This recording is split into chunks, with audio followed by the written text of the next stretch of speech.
सबको मेरी राम राम जय माता दी।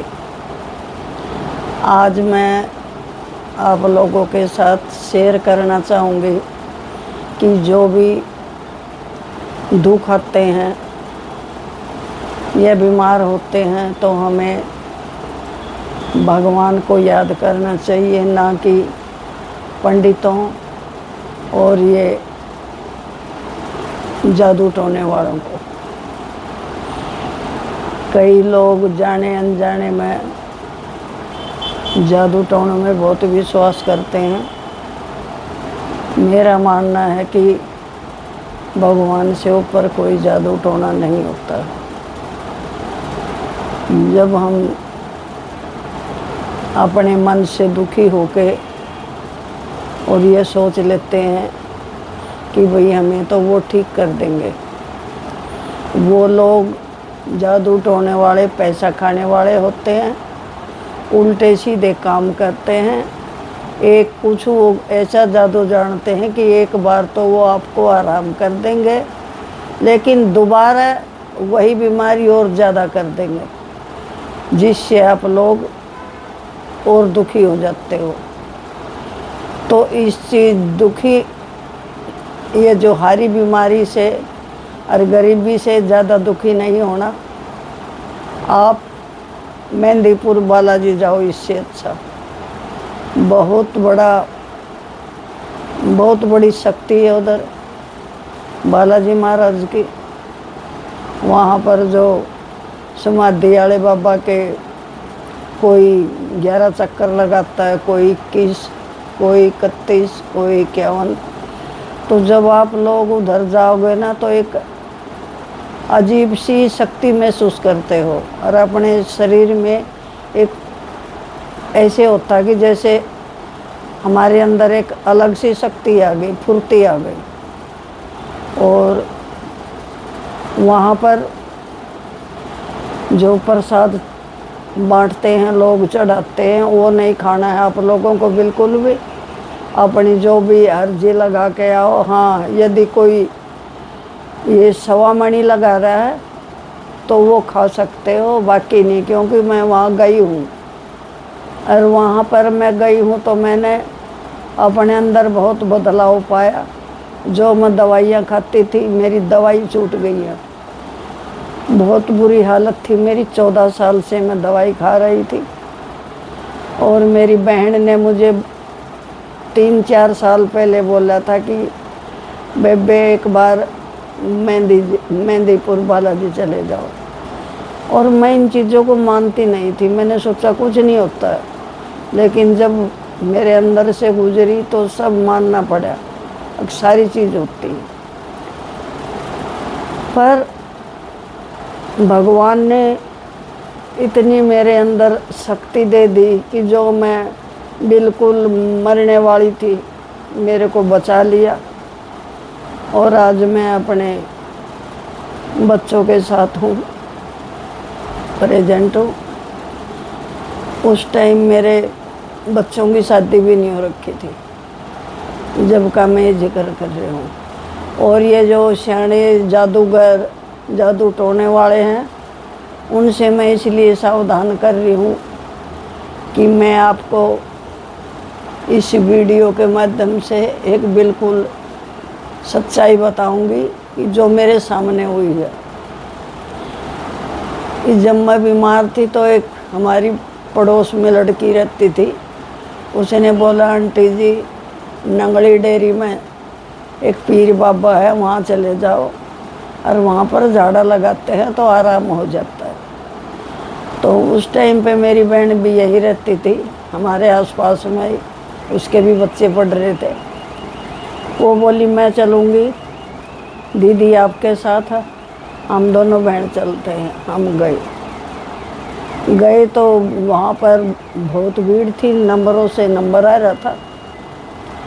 लेकिन 5 लड़के अचानक आए और एक लड़की का फोटो ले रहे और आके सीधा जो बैठे थे मौलवी जी, उसको एकदम से बोले वो, अक मौलवी जी ये फ़ोटो है इस लड़की का 24 घंटे के अंदर हमारे साथ शादी होनी चाहिए, और वो शादी भी एक रात के लिए चाहिए। इस लड़की को हम बर्बाद करना चाहते हैं। सब देख रहे, किसी की हिम्मत ना पड़े उन लड़कों को ये कहने कि तुम कह क्या रहे हो। फिर अब मैं वही बात है कि जाटों का खून एक अलग ही होता है। आजकल तो पता नहीं जाटों का खून में भी पानी हो गया, मुझे ऐसा ही लग रहा है। तो मेरे को तो बहुत गुस्सा है, क्योंकि उस टाइम मेरी भी लड़कियां कॉलेज में पढ़ रही थी, और मैं एकदम से उठी बिल्कुल, और इतना गुस्सा आ गया अचानक कि मैं आपको बता नहीं सकती। और मैंने उन 500 लड़कों को आड़े हाथों लिया, और वो मौलवी कुछ ना बोले। मौलवी काँप रहा बिल्कुल उनके सामने, काँप रहा। तो मैं बोली, तुम लोगों को शर्म नहीं आती? तुम्हारा माँ बहन नहीं है? तुम हो कौन और क्या चाहते हो तुम? ये अगर इस लड़की की जगह तुम्हारी बहन होती तो तुम क्या ऐसा ही करते? क्या दूसरे की बहन बेटी अपनी बेटी नहीं है? तो जब मैं ज़ोर से बोली, अभी 100 नंबर पे फ़ोन मारती हूँ और कोई बाहर नहीं निकलेगा, ये सब तुम्हें पकड़ के रखेंगे। मैं बोली, सब पकड़ के रखो, डरो मत। वो लड़के डर के मारे उसी टाइम भाग गए। और फिर मैंने मौलवी को भी डांटा। मैं बोली, आप कैसे मौलवी हो, ये काम करते हो? मैं तो कभी दोबारा आऊँगी भी नहीं आपके पास। मैं तो गलती से आ गई, किसी ने बोला कि मौलवी बहुत अच्छा है। मैं बोली, अगर आपने इस फ़ोटो के साथ इस लड़की के साथ कुछ किया और हमें पता चला, तो मैं बोली फिर हम लोग आपको उठा देंगे। पर वो मौलवी एकदम से मेरे पैरों में गिर के माफ़ी मांगी। बोले कि माता जी, आप नहीं जानते कि आपने मेरी कितनी बड़ी समस्या हल कर दी है। ये लड़के इधर के ही आसपास के गांव के, मैं वो गांव का नाम नहीं बताऊंगी क्योंकि नहीं तो गड़बड़ हो जाएगी। तो बोले, ये सारा की ज़मीन बिकी हुई है, ये कई कई करोड़ के मालिक है, इतने बड़े बड़े घरों के लड़के। और आज आपने मेरी लाज रख दी, मेरी जान बचा दी। क्या पता ये लोग मेरे साथ क्या करके जाते।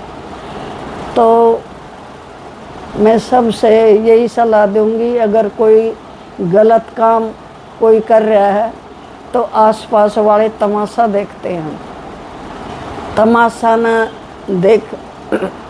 देखते हुए उसकी समस्या का सॉल्व करना चाहिए कुछ ना कुछ।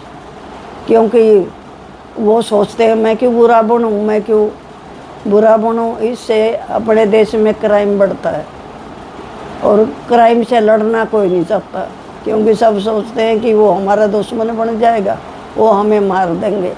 अरे वो मार क्या देंगे, तुम लोग उनको वो दे रहे हो, बिल्कुल ही सारा दे रहे हो। वो समझ रहे हैं कि ये लोग तुम्हें कुछ नहीं कहेंगे, तुम कुछ भी करो। मैं कह रही हूँ 5-7 आदमी इकट्ठे होकर उनकी अगर आप मुकाबला करो तो वो कोई बहुत बड़ी चीज़ नहीं है, कर सकते हो।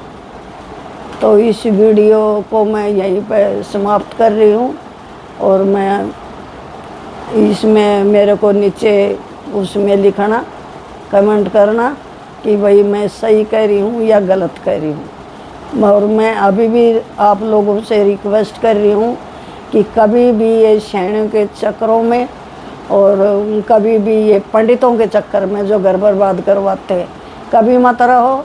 अगर तुम्हें अपने हित चाहिए, अपने भलाई चाहिए, तो परमात्मा का नाम लो। परमात्मा से बड़ा कुछ नहीं होता है। हमेशा परमात्मा में आस्था रखो, उनका नाम लो। अगर तुम्हारे पास इतना टाइम नहीं, 5-10 मिनट तो सुबह शाम निकाल सकते हो। और कोई बुरा करने से पहले दिल में हमेशा सोचो कि अगर हम ऐसा करेंगे तो परमात्मा हमें देख रहे हैं, हमारा क्या होगा। तो इस वीडियो को मैं यहीं पर समाप्त कर रही हूँ। जय माता दी।